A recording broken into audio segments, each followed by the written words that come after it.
Hi.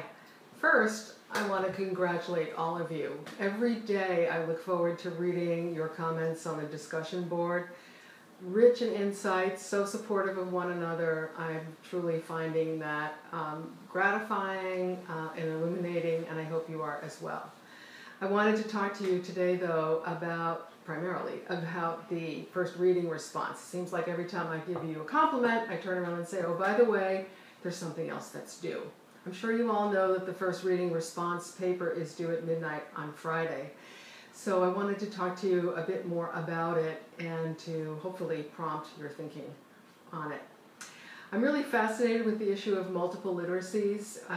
We're so far beyond the written word, not that the written word isn't still, of course, very valuable in our 21st century. And so, as you know from looking at the prompt, I'm asking you to think about the issue of multiple literacies and how we teach them.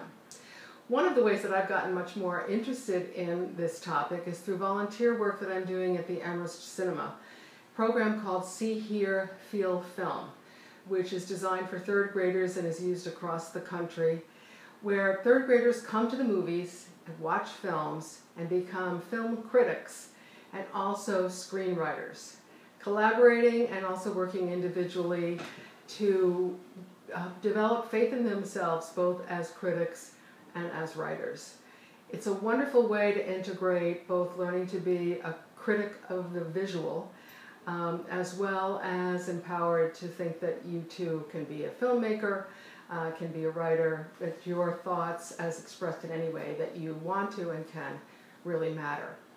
So that's why I wrote a series of questions for you in the reading response paper. And here are some of the ones I posed. Since it's evident that 21st century educators need to help students learn literary skills beyond the printed word, how do we do that? What are the, quote, ethical responsibilities required by these complex environments? Also, how do we build intentional cross-cultural connections and relationships across the literacies? How do we factor in the changing demographics in this country, as well as our ever-evolving technological landscape? So indeed, how do we keep up with our students in this regard, and thus be mentors to them and coaches in a new world that they may be more familiar with than we are ourselves? As always, I encourage you to tackle a subject that I've posted or posed to you in light of your own career goals and professional aspirations.